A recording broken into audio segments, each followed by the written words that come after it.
Have you ever wanted to play an action roguelike with parkour and guns? Well, I did, so I started working on the game you're watching now.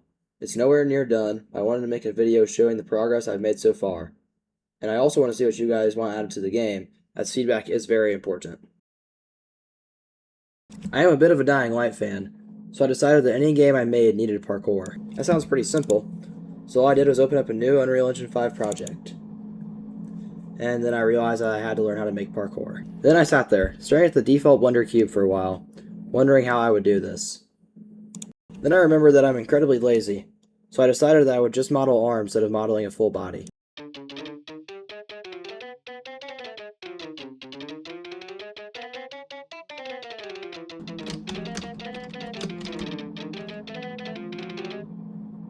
First I exported it out of Blender, then I imported it into Unreal Engine, and then I set up some code for parkour in Unreal Engine, and finally I made all of these animations here. A lot more into it. I don't want to bore you with the details, I'll show you the end results. So first we have a vault, and we have wall runs.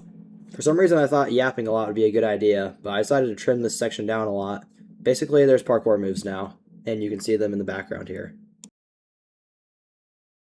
As I was running through this world though, I realized that it was missing something. Guns. So I opened Blender, and I started modeling this gun here. Then I spent an incredibly long time making all the animations for the guns. As you can see, there are tons of animations here. These are just for the arms using the guns. And then, if you go in here, you have multiple animations for the gun firing as well. If that already wasn't enough fun, I decided that I would need to do that for a knife and a shotgun as well. Alright, now that those are done, this is the final result. So we have the knife, and you can swing it. Pretty epic. You have the handgun, and you can fire it and reload it. I apologize for the ear ringing noise. You have the shotgun, you can reload it. You can fire it. The reload system took a long time as well, but I'll get more in depth on that later. So the reloading for the handgun wasn't that bad. Basically, I just played some animations, you know. You went in here, made some reload animations and stuff like that. It wasn't that bad, just a single reload animation. And I thought the shotgun would be that easy as well. And then I ended up having to make this monstrosity. All of this right here that you see, is all for the shotgun reload. There's a bunch of different animations, there's all sorts of shenaniganizing going on in here. But it's held together by duct tape and it works, so I'm not going to mess with it.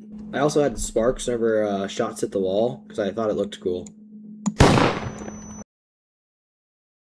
I liked all the stuff that I had made, but I realized that I was playing all of this on a gray grid in the Unreal Engine default map. So I went ahead and made this. I modeled a bunch of different types of trees, I got different leaves on all of them, and right now the grass is looking pretty flat, but I am going to add 3D grass eventually. But that's not in this version. There's also mountains, and there's the main house, so I'll get more into that in a little bit. By a little bit, I meant now. So I went in Blender and went ahead and modeled this house/garage. Then I went into Unreal Engine and textured the garage. You may be wondering what this game's about and why this game even needs a garage in the first place. So I'm going to use my drawings to help demonstrate it.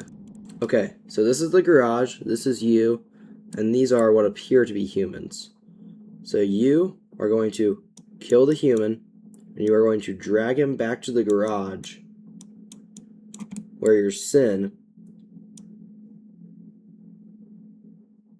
as shown here, will devour him alive. There's a lot more that goes into the story and everything, but I don't want to bore you in this devlog, so I'll go into that in probably a different devlog later down the line. Since I talked in the last part about there being humans, and I already have guns in the game, I figured I should probably go ahead and add humans. So I did.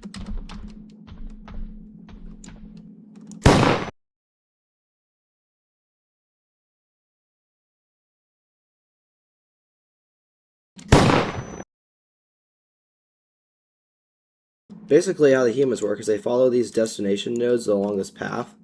So this path goes across the entire map, and they will just try to find the nearest one that they haven't been to in a while, which naturally makes them follow the path. They will go around. If they see you, at first they'll be friendly since they don't know what your intentions are. But then once they see you pull out a gun or shoot one of their friends, then they'll run away from you. They don't have to run along the path anymore, then they can run into the woods and try to hide. I forgot to mention this earlier, I did also model these guys myself as well as all other assets in this game will be made by me. In this game, each boss fight will be one of the 7 deadly sins as the character fights his sin as a whole. So I could sit here and tell you about how I made the boss fight, but I feel like it would just be better if I went ahead and showed you.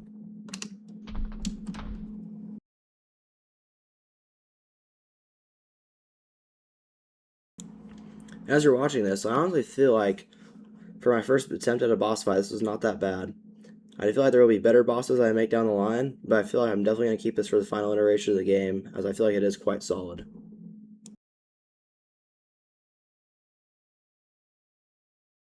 Sorry for having to mute that last segment, but the ringing of the ears got quite annoying, which leads me to ask you guys, do you think it would be better to have ear ringing left in the game, as an actual punishment to just firing your gun over and over again, or should I just take it out?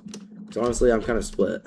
I just wanted to end off by saying that I think it's kind of awesome that I started at a few gray cubes, and eventually by the end, I have this entire large map, I have guns, I have a working player character.